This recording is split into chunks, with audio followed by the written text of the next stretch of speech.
Good morning, সকলকে আরেকবার স্বাগত আমাদের পি কোচিং সেন্টারে।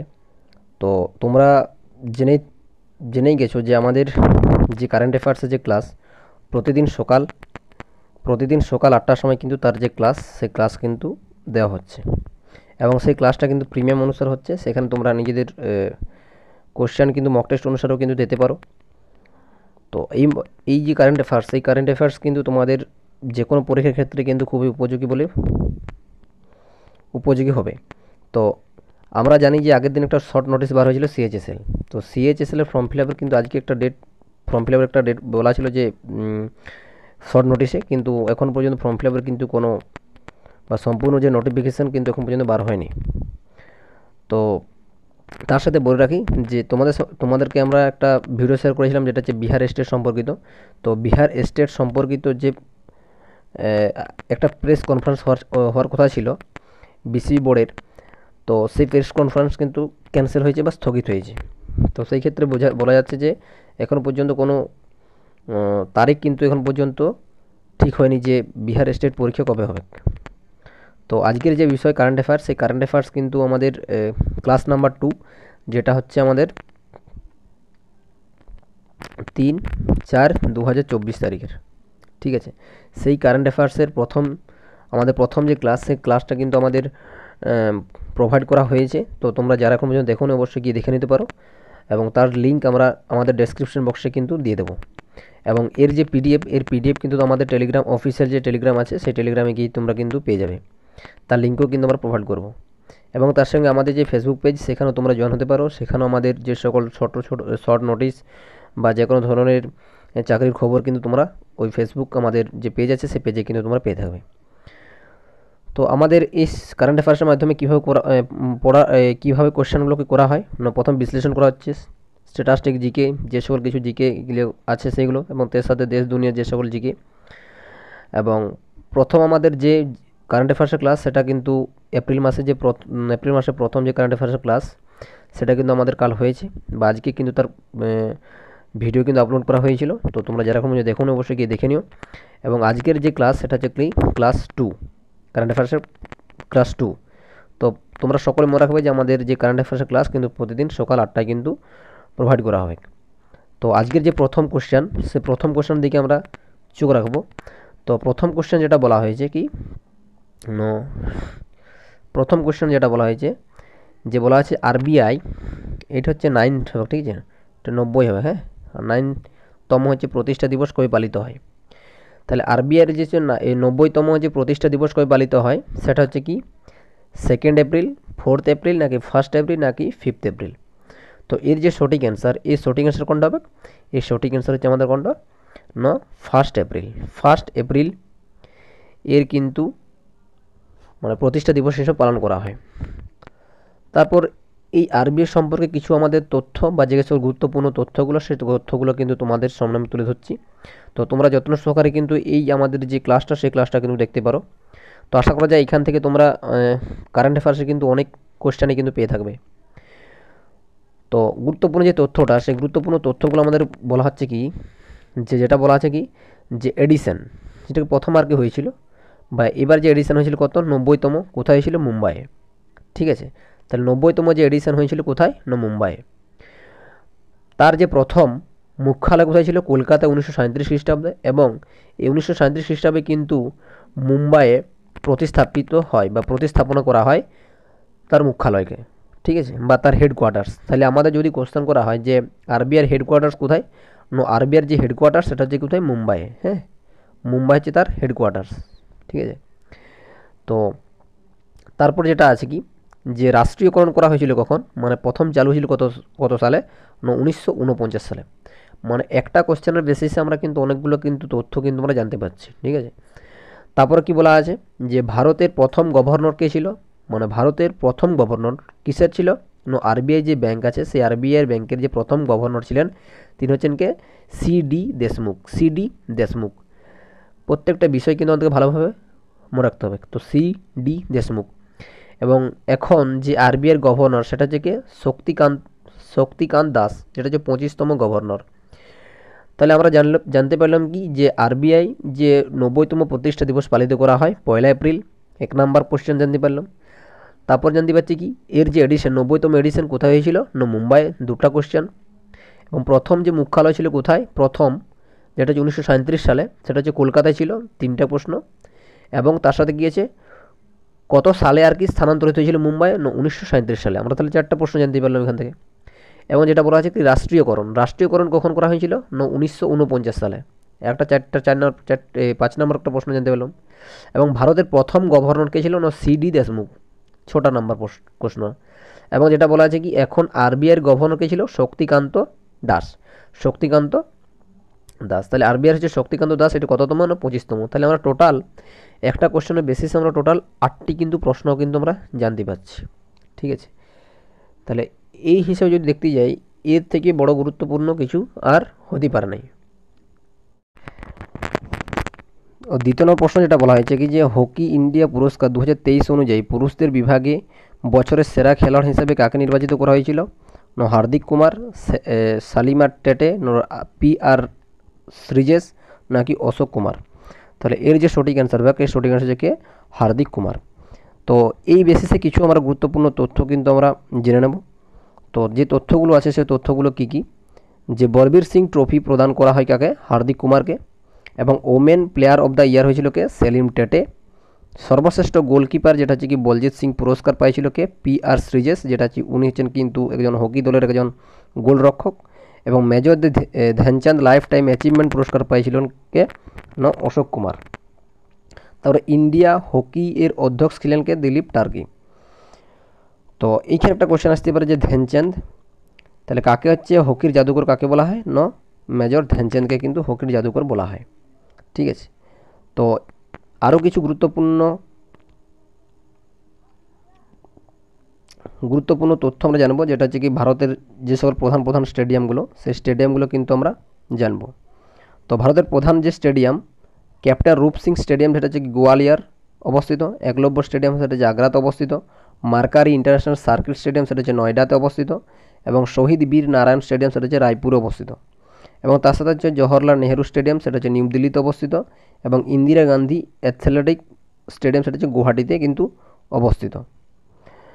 তো কিছু গুরুত্বপূর্ণ যে সকল স্টেডিয়ামগুলো আছে সেই স্টেডিয়ামগুলোর মধ্যে আমাদের সবথেকে গুরুত্বপূর্ণ স্টেডিয়াম যেটা হচ্ছে কি ইন্দিরা গান্ধী অ্যাথলেটিক্স স্টেডিয়াম, যেটা গুয়াহাটিতে অবস্থিত। তারপর হচ্ছে একলব্য স্টেডিয়াম সেটা আগ্রাতে অবস্থিত। এইখানে যতগুলো কিন্তু স্টেডিয়ামের নাম দেওয়া আছে সেগুলো খুবই গুরুত্বপূর্ণ, তো সেগুলো তোমরা অবশ্যই একটু ভালো করে দেখে নিও।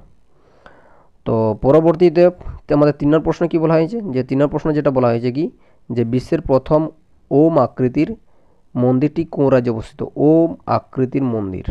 ঠিক আছে, তাহলে এই ওম আকৃতির মন্দির কিন্তু আমাদের ইন্ডিয়ায় অবস্থিত। ঠিক আছে, ইন্ডিয়াতে অবস্থিত, কিন্তু কোন রাজ্যে কিন্তু এটা করা হয়েছে, রাজস্থান নাকি গুজরাট নাকি নিউ দিল্লি নাকি সিকিম, নিউ দিল্লি নাকি সিকিম। তো এর যে সঠিক অ্যান্সার হবে এর সঠিক অ্যান্সার হচ্ছে কোনটা, রাজস্থানে। তাহলে রাজস্থানের আমাদের যে জেলা আছে, রাজস্থান রাজ্যের হচ্ছে পালি জেলার যাদব গ্রামে বিশ্বের প্রথম যে ওম আকৃতির মন্দির সেটা কিন্তু নির্মাণ করা হয়েছিল। সেটা কার মন্দির ছিল, মহাদেবের মন্দির।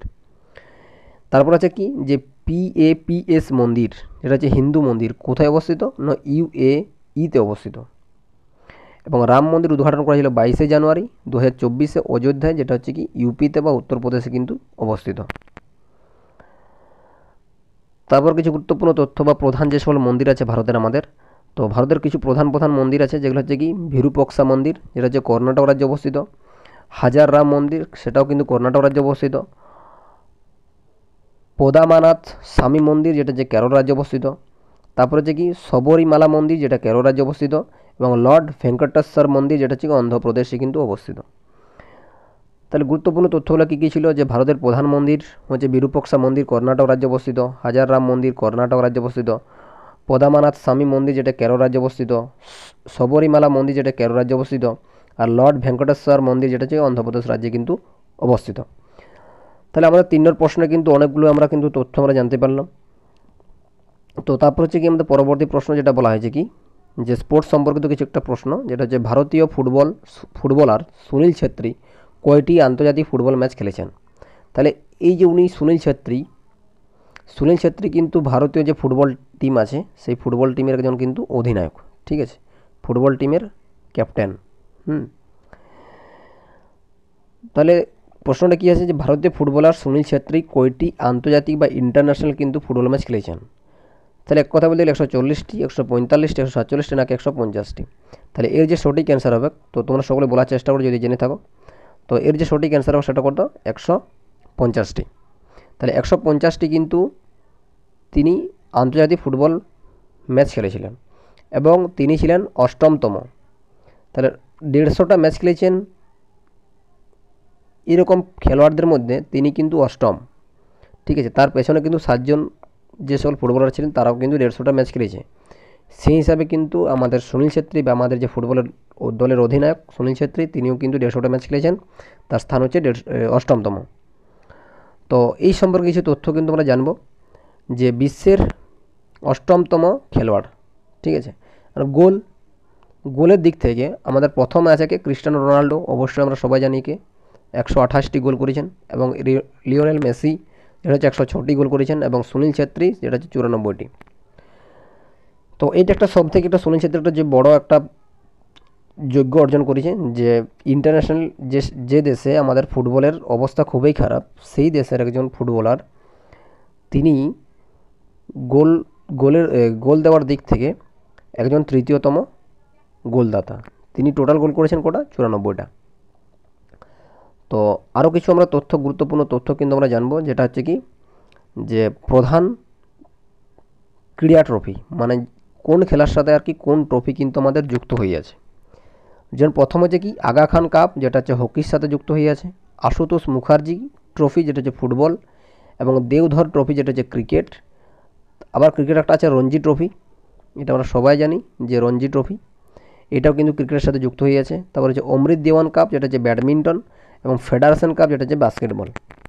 ঠিক আছে, তো আবার রিপিট করছি বা রিভিশন করে নিচ্ছি আমরা যে আগা খান কাপ যেটা হচ্ছে হকির সাথে যুক্ত, আশুতোষ মুখার্জি ট্রফি যেটা ফুটবল, এবং দেওধর ট্রফি যেটা হচ্ছে ক্রিকেট, এবং অমৃত দেওয়ান কাপ যেটা হচ্ছে ব্যাডমিন্টন, এবং ফেডারেশন কাপ যেটা হচ্ছে বাস্কেটবল, এবং তার সাথে আরেকটা ছিল যেটা হচ্ছে রঞ্জি ট্রফি। রঞ্জি ট্রফি সেটা হচ্ছে ক্রিকেটের সাথে কিন্তু যুক্ত হয়ে আছে। নেক্সট প্রশ্ন, যেটা 5 নম্বর প্রশ্ন, কী বলা হয়েছে যে সম্প্রতি কোন শহরে সাঁজি কারুশিল্পকে জিআই ট্যাগ দেওয়া হয়েছে? সাঁজি একটা যে কারুশিল্প, সেই শিল্পকে জিআই ট্যাগ দেওয়া হয়েছে। এই সাঁজি কারুশিল্পটা কোন শহরের? মথুরা, বারাণসী, লখনৌ নাকি আগ্রা? তো সঠিক অ্যান্সার কোনটা হবে? সঠিক অ্যান্সার হচ্ছে আমাদের কোনটা? মথুরা। তাহলে মথুরা শহরে হচ্ছে সাঁজি কারুশিল্পে কিন্তু জিআই ট্যাগ কিন্তু প্রদান করা হয়েছে। তো জিআই ট্যাগ সম্পর্কে কিছু আমরা তথ্য কিন্তু আমরা জানবো, যে গুরুত্বপূর্ণ যে তথ্যটি আছে কি যে মথুরার যে পেড়া, এটা পেড়া মানে পেড়া, ঠিক আছে, মথুরার যে পেড়া 2022-এ কিন্তু জিআই ট্যাগ পাইছে। তার সাথে আছে কি আম্রহাট ঢোলক, যেটা উত্তরপ্রদেশে অবস্থিত, এও কিন্তু জিআই ট্যাগ কিন্তু পাইছে। ঠিক আছে, এটাও কিন্তু 2022 সালে। এবার উত্তরপ্রদেশের যে সকল কিছু গুরুত্বপূর্ণ তথ্য, যেটা হচ্ছে লোকসভা ভোট আসছে আমাদের 19 এপ্রিল থেকে কিন্তু শুরু হবে। তো লোকসভা ভোটে বা লোকসভার যে সিট আছে, সিট সংখ্যা সেটা হচ্ছে 40টা উত্তরপ্রদেশে, রাজ্যসভার সিট আছে 31টা, বিধানসভা আছে 403টি, এবং বিধান পরিষদ হচ্ছে 100টি। আর ওখানের যে সিএম বা মুখ্যমন্ত্রী যেটা হচ্ছে বুলডোজার বাবা, সেটা আমরা সবাই জানি, আদিত্য। আর তার সাথে যে রাজ্যপাল যেটা হচ্ছে কি আনন্দীবেন প্যাটেল।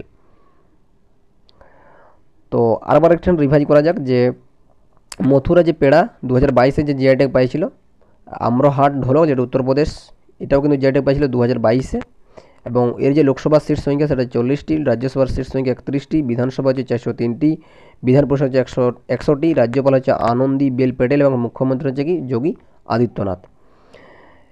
এবং তার সাথে আরও কিছু গুরুত্বপূর্ণ তথ্য, যেটা হচ্ছে কি যেটা বলেছে কোচি খারেকের তারিখ, এটা হচ্ছে কিন্তু কোচি খারেকের তারিখ বলতে এটা খেজুর আর কি, ঠিক আছে, খেজুর তারিখ, ডেটস লেখা ছিল ইংলিশটা আর কি ইয়া করা হয়েছে। তো খেজুর, ঠিক আছে, খেজুর যেটা হচ্ছে কি জিআই ট্যাগ পেয়েছে কি গুজরাট রাজ্যে 2024-এ পেয়েছে। ঠিক আছে, তারপরে হচ্ছে হনুমান গারোহি বেসন লাড্ডু যেটা উত্তরপ্রদেশে, এটাও কিন্তু একটা জিআই ট্যাগ পেয়েছে। তারপরে টাঙ্গেল শাড়ি যেটা পশ্চিমবাংলায় আমাদের, এটাও কিন্তু 2024-এ জিআই ট্যাগ পেয়েছে। তারপরে হচ্ছে গর্দের শাড়ি যেটা পশ্চিমবাংলায়, এটাও কিন্তু জিআই ট্যাগ পেয়েছে 2024-এ। আর খেজুরি গুড় যেটা উড়িষ্যা, এটাও জিআই ট্যাগ পেয়েছে। আর মারুপ আপো যেটা হচ্ছে অরুণাচল প্রদেশ, এটাও কিন্তু জিআই ট্যাগ পেয়েছে। তো আমরা তথ্যটা জানি যে কচি খারেকের খেজুর যেটা হচ্ছে গুজরাটে 2024-এ, আর তারপরে যে এখানে হনুমান গারোহী বেসন লাড্ডু যেটা উত্তরপ্রদেশে, টাঙ্গেন শাড়ি যেটা পশ্চিমবাংলা, গরদের শাড়ি যেটা পশ্চিমবাংলা, খেজুরি গুড় উড়িষ্যা, মারু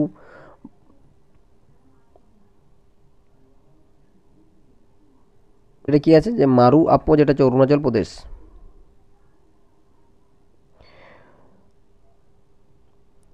নেক্সট প্রশ্ন, 6 প্রশ্নে কি বলা হয়েছে যে আন্তর্জাতিক সংস্কৃতি পুরস্কারে ভূষিধনকে, তাহলে আন্তর্জাতিক সংস্কৃতি পুরস্কারে ভূষিধনকে মীনা চর্দা, টি.এম. কৃষ্ণ, তারপর হচ্ছে অমিতাভ ঘোষ নাকি রতন টাটা। তাহলে এর যে সঠিক উত্তর হবে এর সঠিক উত্তর হচ্ছে কি মিনার চর্দা। তাহলে এই সম্পর্কে কিছু তথ্য আমরা জানবো কি যে মীনা চর্দা ছিলেন একজন দিল্লি ইউনিভার্সিটির প্রফেসর। তাহলে মীনা চর্দা একজন ছিলেন কে দিল্লি ইউনিভার্সিটির একজন প্রফেসর। সঙ্গীত কলানিধি পুরস্কার পাইছিল কে টি.এম. কৃষ্ণা, এবং নরসিম্মা রাও পুরস্কার পাইছিল রতন টাটা। খুবই গুরুত্বপূর্ণ। তাহলে মীনা চর্দা একজন ছিলেন দিল্লি ইউনিভার্সিটির প্রফেসর, তার সাথে কিন্তু তিনি সংস্কৃতি বা যে সকল কালচারাল প্রোগ্রাম সেই প্রোগ্রামের দিক থেকে কিন্তু তিনি আন্তর্জাতিক সংস্কৃতি পুরস্কারে ভূষিত হয়েছিল, এবং তার সাথে হচ্ছে কি সঙ্গীত কলানিধি পুরস্কার পাইছিল টি.এম. কৃষ্ণা এবং নরসিম্মা রাও পুরস্কার পাইছিল রতন টাটা। তারপরে যে সকল অর্জুন পুরস্কার 2023-এ অর্জুন পুরস্কার পাইছিল কজন, টোটাল হচ্ছে 26 জন, এখানে কিন্তু আমাদের দেওয়া আছে। তাহলে তার মধ্যে যে সকল গুরুত্বপূর্ণ যে সকল ব্যক্তি আছেন তাদের কিন্তু অর্জুন পুরস্কার পাইছিল তাদের নাম কিন্তু আমরা এখানে তুলে ধরেছি। তো মোট এখানে কি বলা হয়েছে যে মোট হচ্ছে 26 জন পেয়েছিল অর্জুন পুরস্কার, ঠিক আছে, মোট 26 জন অর্জুন পুরস্কার পেয়েছে। আদিত্য গোপীচাঁদ স্বামী যেটা তীরন্দাজিতে অর্জুন পুরস্কার পায়, মোহাম্মদ হাসামুদ্দিন যেটা বক্সিংয়ে, আর বৈশালী দাবাতে, এবং মোহাম্মদ শামি হচ্ছে ক্রিকেট। আমরা সবাই জানি মোহাম্মদ শামিকে একজন মানে খুবই গুণমানের একজন বোলার ছিলেন। তিনি আমাদের যে 2023-এর যে বিশ্ব ওয়ার্ল্ড কাপ হয়েছিল সেই ওয়ার্ল্ড কাপে কিন্তু খুবই দুর্ধর্ষ বোলিং করেছিল। তো সেই দিক থেকে কিন্তু উনি অর্জুন পুরস্কার পেয়েছিল 2023-এ। তিনি কোন ক্লাসে যুক্ত হন, ক্রিকেট। এবং আর বৈশাল হচ্ছে দাবা, মোহাম্মদ হাসিমুদ্দিন হচ্ছে বক্সিং, এবং অদিতি গোপীচাঁদ হচ্ছে স্বামী যে তীরন্দাজি। মোট হচ্ছে 26 জন কিন্তু অর্জুন পুরস্কার কিন্তু দেওয়া হয়েছিল। নেক্সট প্রশ্ন যেটা বলা আছে কি 7 নম্বর প্রশ্ন কি বলা হয়েছে কে বিশ্বের তৃতীয় বৃহত্তম ই কমার্স প্ল্যাটফর্ম হয়ে উঠেছে। তাহলে কে বিশ্বের তৃতীয় বৃহত্তম ই কমার্স প্ল্যাটফর্ম হয়ে উঠেছে। তাহলে জিম, JEBIZ, KONEPS নাকি কিছুই না, মানে কোনোটি না। তাহলে এই তিনটের মধ্যে হচ্ছে GEM যেটা হচ্ছে আমাদের এটা ইন্ডিয়ায় অবস্থিত। তাহলে ইন্ডিয়া আমাদের ইকোনমিক্সের দিক থেকে বা ই কমার্সের দিক থেকে তৃতীয়তম স্থান অধিকার করেছে, এটা খুবই একটা ভালো দিক। তো এই জিম এটা হচ্ছে আমাদের কিন্তু ইন্ডিয়াতে বা ভারতে আমাদের কিন্তু যুক্ত হয়ে আছে। তো প্রত্যেকটা অপশানই কিন্তু আমরা ভালো করে ডিটেলসে জানবো যে বিষয়টা কোথায় কী আছে। তো প্রথম আমরা দেখতে পাচ্ছি কি যে জিএম যেটা ইন্ডিয়া, ঠিক আছে, যেটা হচ্ছে 4 লক্ষ কোটি টাকা কিন্তু একটা ব্যয় বা বরাদ্দ করেছে। তারপরে জিবিজ যেটা সিঙ্গাপুর দ্বিতীয়, আর কনেপস যেটা সাউথ কোরিয়া প্রথম। তাহলে আমরা দেখতে পাচ্ছি যে ই কমার্সের দিক থেকে কিন্তু আমাদের ভারত কিন্তু খুবই একটা উন্নত দিক হয়ে উঠছে। পরবর্তীতে কি বলা হয়েছে, এইখানে যেটা বলা হয়েছে কি যে কিছু গুরুত্বপূর্ণ জিকের কিছু প্রশ্ন উত্তর, যে কি বলা হয়েছে প্রশ্ন উত্তরগুলো, যে ভারতের দীর্ঘতম সমুদ্র সেতুর নাম কী ছিল না, ভারতের দীর্ঘতম সমুদ্র সেতুর নাম হচ্ছে কি অটল সেতু, যেটা হচ্ছে মুম্বাই কিন্তু অবস্থিত। এই কিছুদিন আগে কিন্তু সেটা আমাদের যে প্রধানমন্ত্রী নরেন্দ্র মোদী উনি কিন্তু এটা উদ্ঘাটন করেছিলেন। তো ভারতের দীর্ঘতম সমুদ্র সেতুর নাম হচ্ছে কি অটল সেতু, যেটা মুম্বাই অবস্থিত। যে কোন কোম্পানি রাম মন্দির নির্মাণ করেছিল, লারসেন টুব্রি কিন্তু কোম্পানি রাম মন্দির কিন্তু নির্মাণ করেছিলেন। কোন রাজ্য ভারতের প্রথম সাবমেরিন চালু করার ঘোষণা দিয়েছে। তাহলে কোন রাজ্য ভারতের প্রথম সাবমেরিন চালু করার জন্য ঘোষণা করেছিল না, গুজরাট, ঠিক আছে। তাহলে গুজরাট। পরবর্তী প্রশ্ন যেটা হচ্ছে 8 নম্বর প্রশ্নে কি বলা হয়েছে যে মিয়ামি ওপেন 2024-এ পুরুষদের একক শিরোপা কে জিতেছে। মিয়ামি ওপেন 2024-এ পুরুষদের একক শিরোপা কে জিতেছে, রোহান বোপান্না, ম্যাথিউ অ্যাবডন নাকি জ্যানিক সিন্নার নাকি ড্যানিয়েল কলিন্স। তাহলে এই যে সঠিক অ্যান্সার হবে কোনটা, জ্যানিক সিন্নার। তাহলে ইনি আর কি মিয়ামি ওপেন যে 2024 পুরুষদের একক শিরোপা যে জিতেছেন তিনি হচ্ছে কি জেনিক সিন্নার, এবং তার সাথে যে রোহান বোপান্না এবং ম্যাথিউ অ্যাবডন তিনি হচ্ছে ডবল যে মানে পুরুষদের যে ডবল ব্যাডমিন্টন বা ওপেন যে 2024 সেই ট্রফি কিন্তু তারা এই দুজনে কিন্তু জয়লাভ করেছে। ইনি হচ্ছেন একজন অস্ট্রেলিয়ার, আর রোহানা বোপান হচ্ছে কোথাকার ইন্ডিয়ার। 44 বছর বয়স, কিন্তু তিনি ডবল মেন্স যে মিয়ামি ওপেন 2024 পুরস্কার কিন্তু জয়লাভ করেছিল। তো এই সম্পর্কে কিছু তথ্য যেটা বলা আছে কি, যে গুরুত্বপূর্ণ তথ্যটা কি, যে মিয়ামি ওপেন শুরু হয়েছিল 1985 সালে। এই 2024-এ কিন্তু একটা বিষয় মনে রাখতে হবে যে 2024-এ যে মিয়ামি ওপেন হয়েছিল সেটা কিন্তু একটা হার্ড বা শক্ত কোর্টে কিন্তু তার খেলা হয়েছিল। তারপর যেটা বলা হয়েছে কি, যে রোহান বোপান্না এবং ম্যাথিউ অ্যাবডন ডবল মেন্স জয়ী হয় 2024-এ, আর ওমেন মিয়ামি ওপেন যেটা হচ্ছে ড্যানিয়েল কালিমস কিন্তু জয়লাভ করেছিল। আরও কিছু তথ্য বলা আছে কি, যে খেলোয়াড়দের ডাকনাম। ঠিক আছে, খেলোয়াড়দের ডাকনাম আমাদের খুবই একটা গুরুত্বপূর্ণ দিক, যে কোনো খেলোয়াড়কে কিছু একটা ডাকনামে কিন্তু ডাকা হয়। যেমন হচ্ছে হকি উইজার্ড বা হচ্ছে হকির জাদুকর কাকে বলা হয়, মেজর ধ্যানচাঁদকে কিন্তু বলা হয়। ফ্লাইং ফিশ উড়ন্ত মাছ কাকে বলা হয়, মাইকেল ফিলিপসকে। তারপর সুপার এক্সপ্রেস কাকে বলা হচ্ছে, হিমা দাস, দুরন্ত কিন্তু দৌড়ে। ঠিক আছে, তারপরে অ্যাথলেটিক্স বলে যেমন, তারপর হচ্ছে ফ্লাইং সিখ মিলখা সিং, সবাই জানি এটা অ্যাথলেটিক্স। ফ্লাইং অ্যাঞ্জেল বা গোল্ডেন গার্ল কাকে বলে, পিটি উষাকে। লাইটিং কিড যেটা হচ্ছে বিশ্বনাথ আনন্দ, কোন ক্লাসে যুক্ত, দাবা। ঠিক আছে, তাহলে আমাদের যে সকল খেলোয়াড়দের ডাকনামগুলো কী কী ছিল, যে হকি উইজার্ড বা হচ্ছে হকির জাদুঘর কাকে বলা হচ্ছে, মেজর ধ্যানচাঁদকে। ফ্লাইং ফিশ বলা হচ্ছে মাইকেল ফিলিপসকে। সুপার এক্সপ্রেস বলা হচ্ছে হিমা দাসকে। Are flying Sikh Milkha Singh. Are flying Angel বা গোল্ডেন গার্ল যেটা হচ্ছে পিটি উষা। আর লাইটিং কিড হচ্ছে বিশ্বনাথ আনন্দকে কিন্তু বলা হয়। আমাদের 9 নম্বর প্রশ্নে কী বলা হয়েছে, যে ওপেন যে এআই আছে, ঠিক আছে, এখন এআইয়ের খুবই একটা কিন্তু ডিমান্ড বাজারে চলছে। ঠিক আছে, তো এআর মাধ্যমে আমরা অনেক রকম কিন্তু ভিডিও বা এডিটিং অনেক রকম কিছু করতে পারি। তো ওপেন এআই কার সহযোগিতায় এআই সুপার কম্পিউটার স্টারগেট তৈরি করেছে? তাহলে ওপেন যে এআই আছে কার সহযোগিতায় এআই সুপার কম্পিউটার স্টারগেট তৈরি করেছে? কার? মাইক্রোসফট, গুগল, নাকি রিলায়েন্স, নাকি নান অফ দিস? তাহলে এর যে সঠিক অ্যান্সার হবে, এর সঠিক অ্যান্সার কিন্তু হচ্ছে মাইক্রোসফটের সহযোগিতায় কিন্তু সুপার কম্পিউটার স্টারগেট কিন্তু তৈরি করেছে।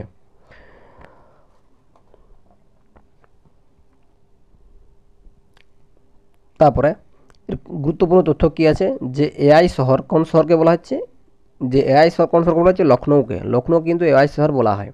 তারপরে হচ্ছে এআই সম্মেলন কোথায় হয়েছিল? লন্ডনে। আর মাইক্রোসফটের সিইওকে সত্য নাদেলা। তারপরে রিপিট করে আবার, যে এআই শহর কাকে বলা হচ্ছে? লখনৌকে। এআই সম্মেলন হয়েছিল কোথায়? লন্ডনে। এবং মাইক্রোসফটের সিইওকে সত্য নাদেলা। তো এর আর কিছু গুরুত্বপূর্ণ তথ্য আছে, যে তথ্যগুলো কী কী, সেরকম তথ্য নয়, এখানে গুরুত্বপূর্ণ কিছু জিকের প্রশ্ন আছে, যে প্রশ্নগুলো কী কী। তো যেটা হচ্ছে কি, প্রথম রাষ্ট্রপতি কার কাছে এই পদত্যাগ পত্র জমা দেন? যদি রাষ্ট্রপতি পদত্যাগ নিতে চায়, তো তার যে পদত্যাগ পত্র আছে সেই পদত্যাগ পত্রটা কাকে জমা করবে না? উপরাষ্ট্রপতিকে। কাকে জমা করছে? উপরাষ্ট্রপতিকে। এবং উপরাষ্ট্রপতি যদি এখানে বলছে উপরাষ্ট্রপতি কার কাছে এই পদত্যাগ পত্র জমা দেন, তাহলে উপরাষ্ট্রপতি যদি পদত্যাগ নেয়, তো পদত্যাগ যে পত্রটা সেই পদত্যাগ পত্রটা কাকে জমা দিবে না? রাষ্ট্রপতির কাছে। পরবর্তী প্রশ্ন যেটা বলা আছে 3 নম্বরে, যে সুপ্রিম কোর্টের যে যারা বিচারপতিরা আছেন, যদি সুপ্রিম কোর্টের বিচারপতিরা কার কাছে পদত্যাগ জমা দেন না? সুপ্রিম কোর্টের বিচারপতিরা রাষ্ট্রপতির কাছে কিন্তু পদত্যাগ দেবেন। তারপর কি বলা হয়েছে, গভর্নর কার কাছে জমা দেবেন পদত্যাগ? তো এই কোশ্চেন একটু হেরফের হয়েছে। গভর্নর বলতে রাজ্যপাল যদি পদত্যাগ গ্রহণ করে, কোনো রাজ্যের রাজ্যপাল, তো ওই রাজ্যপাল যদি পদত্যাগ গ্রহণ করে, তো তার যে পদত্যাগ পত্র সে কোথায় জমা করবে? তিনি জমা করবেন কোথায়? রাষ্ট্রপতির কাছে। ঠিক আছে, এবং তার সাথে কি বলা হয়েছে, যে হাইকোর্টের বিচারপতিরা কার কাছে পদত্যাগ পত্র জমা দেবে? হাইকোর্টের যারা আর কি বিচারপতি আছে, ওনারা যদি কোনো কারণবশত পদত্যাগ করেন, তো সেই পদত্যাগ পত্র কোথায় জমা করবেন? রাষ্ট্রপতির কাছে। এবং লোকসভা যে স্পিকার কার কাছে পদত্যাগ করবে? লোকসভার যে স্পিকার আছেন উনি কার কাছে পদত্যাগ পত্র জমা দেবেন না? লোকসভার উপাধ্যক্ষ। ঠিক ঠিক আছে, লোকসভার উপস্পিকারকে কিন্তু উনি তার পদত্যাগ কিন্তু প্রদান করবেন। তাহলে আমরা কি জানছি, যদি রাষ্ট্রপতি কোথাও পদত্যাগ করেন তাহলে সেটা কোথাকে জমা দেবে, উপরাষ্ট্রপতিকে। আবার উপরাষ্ট্রপতি যদি পদত্যাগ করে তাকে দেবে রাষ্ট্রপতিকে। সুপ্রিম কোর্টের বিচারপতিরা যদি পদত্যাগ করে তাকে দেবে রাষ্ট্রপতিকে। এবং রাজ্যে যদি রাজ্যপাল যদি পদত্যাগ করে তখন দেবে রাষ্ট্রপতিকে। এবং হাইকোর্টের যে বিচারপতি আছেন তারা যদি পদত্যাগ দেয় তখন হচ্ছে রাষ্ট্রপতিকে দেবে। এবং লোকসভার যে স্পিকার আছে তিনি যদি পদত্যাগ করেন তখন তিনি লোকসভার উপাধ্যক্ষকে কিন্তু পদত্যাগপত্র জমা দেবে। আজকে আমাদের শেষ প্রশ্নে কী বলা হয়েছে যে কে খাদ্য বর্জ্য সূচক রিপোর্ট 2024 প্রকাশ করেছিল।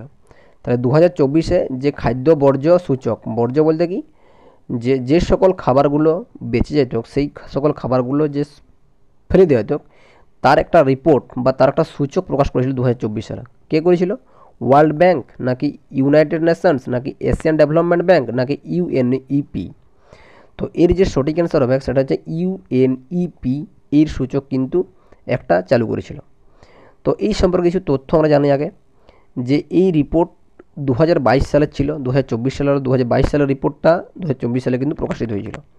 এবং কী বলা ছিল রিপোর্টে, যে 1.05 বিলিয়ন মেট্রিক টন খাবার কিন্তু নষ্ট হয়েছিল। তাহলে পুরো বিশ্বে 1.05 বিলিয়ন মেট্রিক টন কিন্তু খাবার নষ্ট হয়েছে। এবং তার সাথে কি বলা হয়েছে, যে এক ব্যক্তি এক বছরে 79 কেজি খাবার নষ্ট করে। তাহলে একজন ব্যক্তি এক বছরে 79 কেজি খাবার নষ্ট করে, ভাবা যায়। আর তার সাথে 700 মিলিয়ন মানুষ না খেয়ে থাকে। তাহলে পুরো পৃথিবীতে আমাদের 700 মিলিয়ন মানুষ কিন্তু না খেয়ে থাকে। তাহলে এই জিনিসটা যদি আমরা ভাবি তো সেই ক্ষেত্রে আমাদের মনের মধ্যে একটা আবেগ জাগে যে হ্যাঁ, যদি কোনো কিছু খাবার ফেলার আগে কিন্তু আমাদের এই জিনিসটা কিন্তু আমাদেরকে মনে রাখতে হবে। ঠিক আছে, তো আমাদের ভারতের কিন্তু খাবারের অপচয় খুবই কম হয়। কেন? যদি কোনো কারণবশত কোনো ক্ষেত্রে যদি কোনো খাবার মানে বাঁচি যায় বা রয়ে যায় তো সেই খাবারটা কিন্তু কোনো গবাদি পশু কিন্তু তা প্রদান করা হয়। কিন্তু বিদেশে কিন্তু সেই খাবারটা কিন্তু প্রদান করা হয় না, সেটা পুনরায় কিন্তু তারা ফেলে দেয়। তো বেশিরভাগ ক্ষেত্রে কিন্তু সব থেকে বেশি খাবার অপচয় হয় কোথায় না, বিদেশ যে সকল শহরাঞ্চল সেই সকল জায়গায় কিন্তু খাবার কিন্তু অপচয় হয় সব থেকে বেশি। ঠিক আছে, তো রিপোর্ট কি বলা হয়েছিল, এই রিপোর্ট কিন্তু 2022 সালের বটে। 1.05 বিলিয়ন মেট্রিক টন খাবার নষ্ট হয়েছে এবং এক ব্যক্তি এক বছর 79 কেজি খাবার নষ্ট করে। এবং তার সাথে বলা হয়েছে 700 মিলিয়ন মানুষ কিন্তু না খাই থাকে।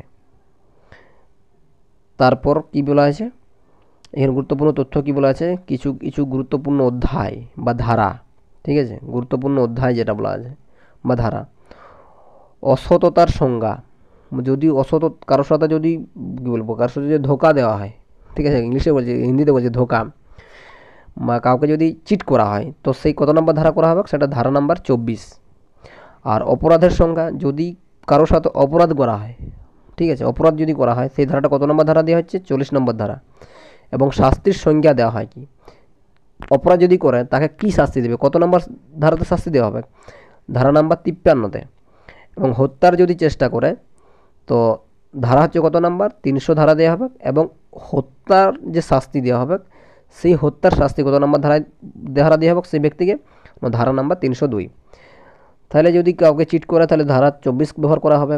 অপরাধ যদি করে তাহলে ধারা নাম্বার 40। আর শাস্তির সংজ্ঞা দেবে, ওই অপরাধের শাস্তির যে সংজ্ঞা দেওয়া হবে সেটা হচ্ছে কি, ধারা নাম্বার 53। আর যদি হত্যা করার চেষ্টা করে তখন দেবে ধারা নাম্বার 300। আর হত্যার শাস্তি যদি হত্যা করে সেই ব্যক্তিকে শাস্তি দেয় সেটা ধারা হচ্ছে 302। তাহলে এত ধারা তাকে কিন্তু প্রদান করা হলো। তো আমাদের আজকের যে কারেন্ট অ্যাফেয়ার্স তার যে 10টি প্রশ্ন ছিল সেই 10টি প্রশ্ন কিন্তু আমরা খুবই যত্ন সহকারে কিন্তু আলোচনা করলাম। এবং এই রকম সেই পিডিএফ কিন্তু আমাদের টেলিগ্রাম গ্রুপে কিন্তু প্রোভাইড করে দেওয়া হবে। এবং তার সাথে বলে রাখি, যারা আমাদের এই চ্যানেলে নতুন এসে থাকবে অবশ্যই চ্যানেল সাবস্ক্রাইব করে দেবো। এবং যারা অবশ্যই সাবস্ক্রাইব করে রেখেছো অবশ্যই তোমরা বন্ধুর সঙ্গে শেয়ার করো। এবং যদি সেশন ভালো লেগে থাকে অবশ্যই লাইক করো। তো এর সম্পূর্ণ পিডিএফ আমাদের যে টেলিগ্রাম গ্রুপ আছে সেই গ্রুপে কিন্তু আমরা প্রোভাইড করে দেবো। তো অবশ্যই তোমরা টেলিগ্রাম গ্রুপেও কিন্তু জয়েন হয়ে যাও। তার লিঙ্ক আমরা কিন্তু আমাদের যে ডেসক্রিপশন বক্স আছে সেখানে কিন্তু প্রোভাইড করে দেবো। ঠিক আছে, তো আজকের এই ক্লাস এখানে শেষ করছি। পরবর্তী ক্লাস কিন্তু কাল কিন্তু দেওয়া হবে। ঠিক আছে। সকলকে ধন্যবাদ। জয় হিন্দ।